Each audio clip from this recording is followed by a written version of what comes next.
Magandang araw po, welcome po sa aking channel, Log9 TV. Patalasasan po, meron po ba kayong mga properties na napapabayaan or non-performing assets? Plan nyo yung ibenta, pero wala kayong oras pagbenta nito. Kung ito'y pagkakatiwala nyo po sa amin, tawag lang po kayo sa aking numero, usap po tayo, gawan ko po ng video for free. Yes, libre po, wala po kayong babayaran. Tutulungan pa namin kayong mabenta ang inyong property. Kami na po bala sa marketing, sa boosting or paid ads. Even sa tripping, hindi na po kayo mapapagod sa pag-entertain ng mga buyers. Kami na po bala sa lahat. Tawag lang po kayo. Nandito po tayo ngayon sa Seafront Residences sa San Juan, Batangas, kung saan isa po ito sa project ng Aboitiz Land.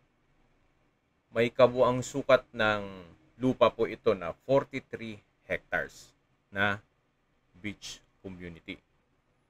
Mula po dito sa clubhouse, yan po, tunghayin nyo po. Napakaganda ng dagat. Very relaxing. Napakatahimik po ng lugar, sariwang hangin.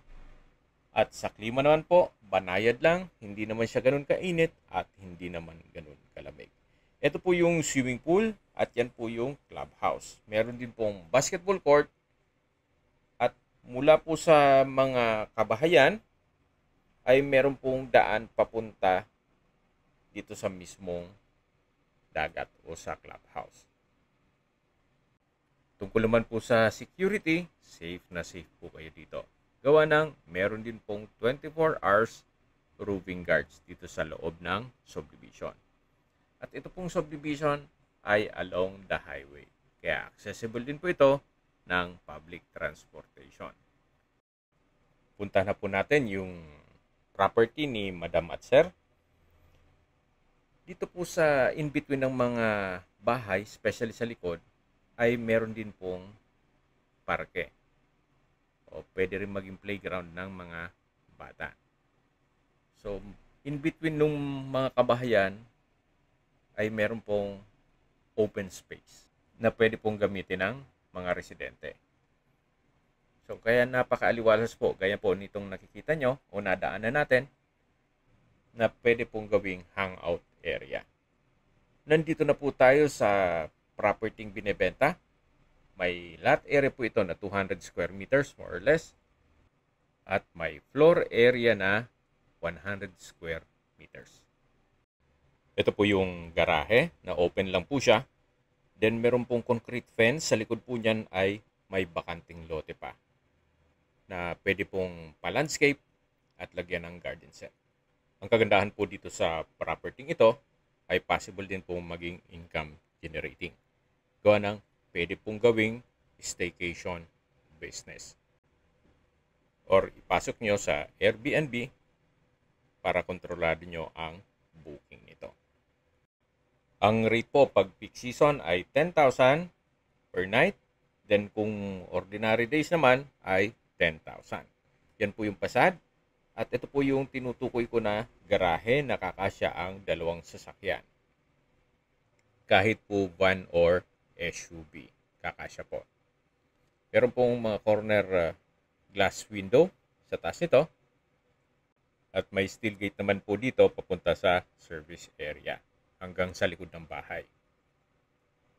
So meron na pong mga improvement si owner dito.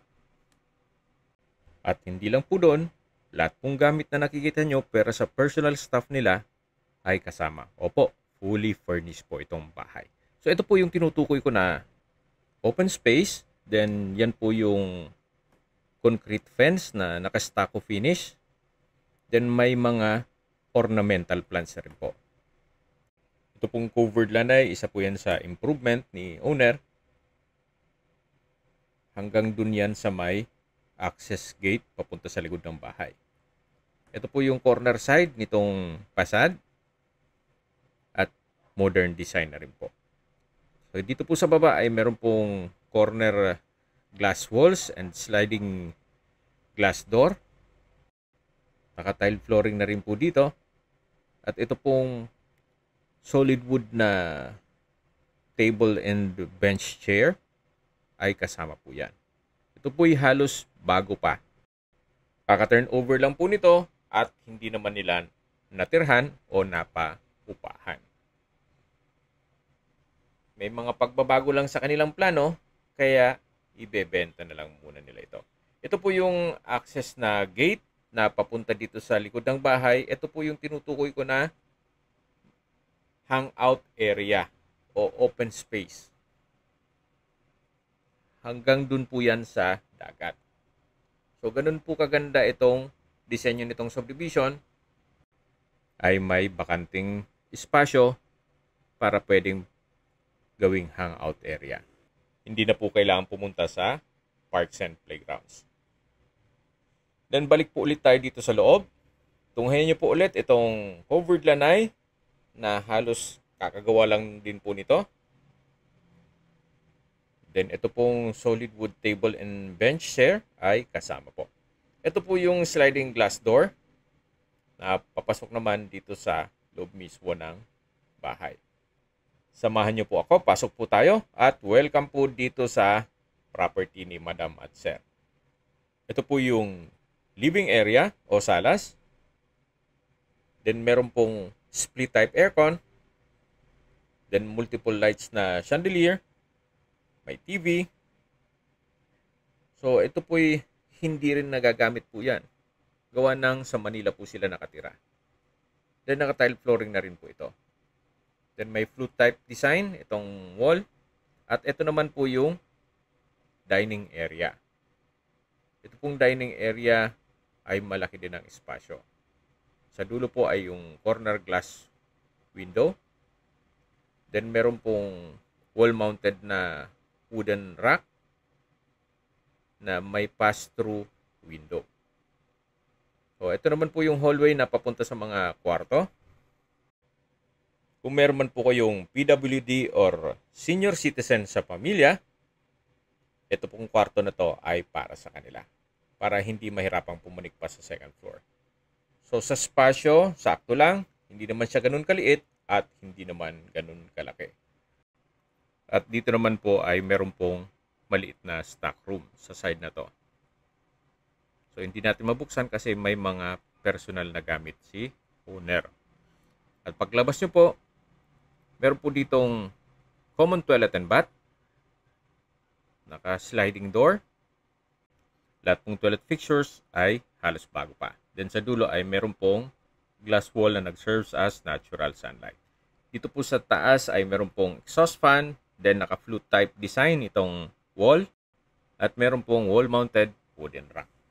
Bago po tayo umakyat o pumanik sa second floor, check po natin itong access door na papunta sa service area. So yan po yung access gate na papunta sa likod ng bahay. Then dito po ay meron pong dirty kitchen na may tile kitchen countertop. Ito pong extension na to ay si owner na ang nagpagawa. Kasi bare lang po ang turnover. Dito po ay meron ding countertop at modular cabinet. Ito po yung steel gate na papunta naman sa garahe. Ito po yung wall-mounted na modular kitchen cabinet. At dito naman po yung kitchen countertop. At may storage ng kitchen utensils. Naka-tile flooring na rin po dito sa area to. So, babalik po ulit tayo dito sa loob. Mula po dito sa dirty kitchen, yan po yung common toilet and bath. At ito naman po yung hagdan. Ito po yung naka-tiled staircase at tubular handrail at railing. Samahan niyo po ako, akyat po tayo.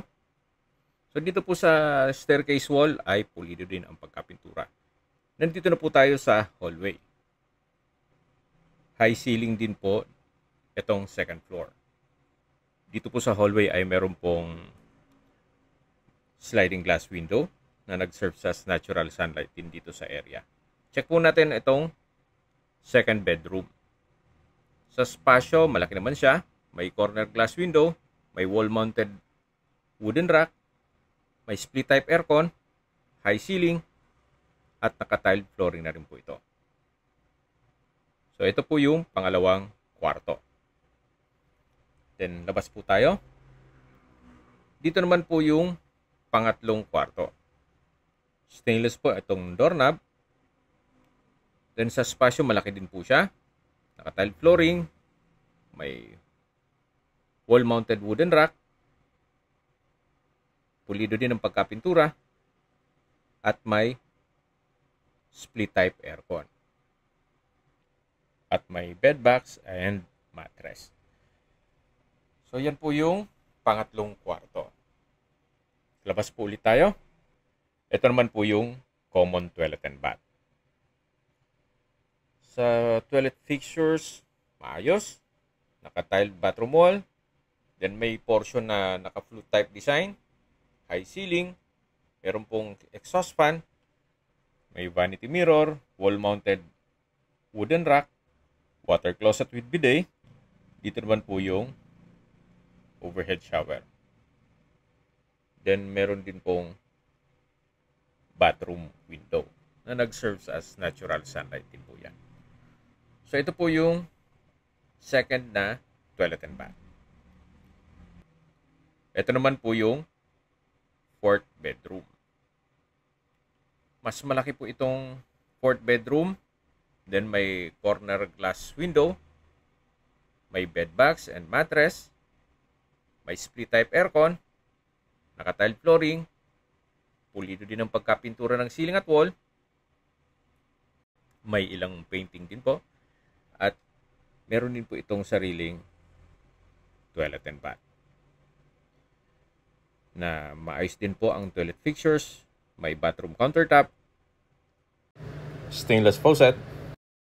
Then meron pong vanity mirror. Sa likod po nito ay flute type design. Then water closet with bidet. Naka-tiled bathroom wall. Overhead shower. At bathroom window. Na nag-serve as natural sunlight din po yan. May shower curtain din po. So, labas po tayo. At lipat na po tayo dito sa access door na papunta naman sa balkonahe. Ito pong balkonahe, malaki naman ang spasyo. Naka-tile flooring. Then, meron pong metal grill. May coffee table. At tanaw naman po dito yung likod ng bahay. Na dyan tayo galing kanina. Hanggang dito po yan sa dulo. Ang ganda po ng konsepto ng developer nito. So usually pag subdivision, sa likod mo ay may bahay na kaagad. Pero ito po, sila'y mas priority nila kung saan komportable ang magiging residente. May mga open space, hangout area. At the same time, pag gusto mong maligo sa pool, pwede kang pumunta sa clubhouse. Then kung gusto mong maligo sa dagat, walking distance lang din po mula dito sa property. So, ito po yung mga kwarto at banyo dito sa second floor. Akyat po tayo. Dito po sa kalagitnaan ng hagdan ay meron pong corner glass o staircase window.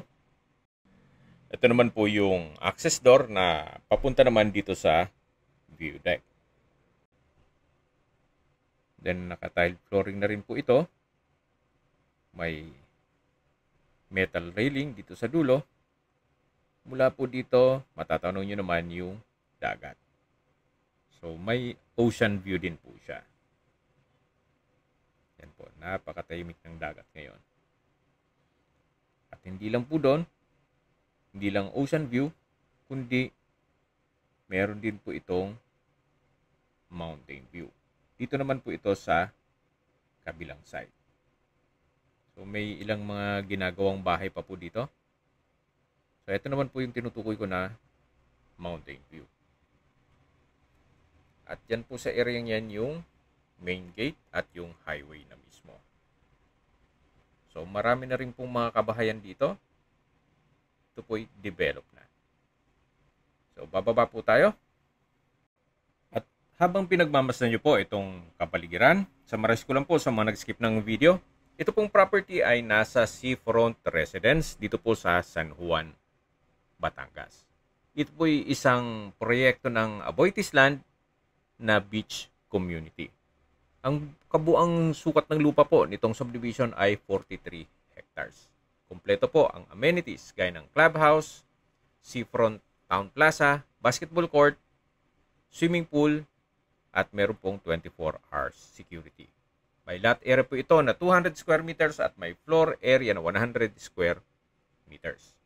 Halos bago pa po ito, gawa ng kaka-turnover lang sa kanila. At meron na rin pong mga improvements si owner dito. Sa distance, location at travel time portion na po tayo. Ito pong property o subdivision ay along the highway. Kaya accessible din po ito ng public transportation.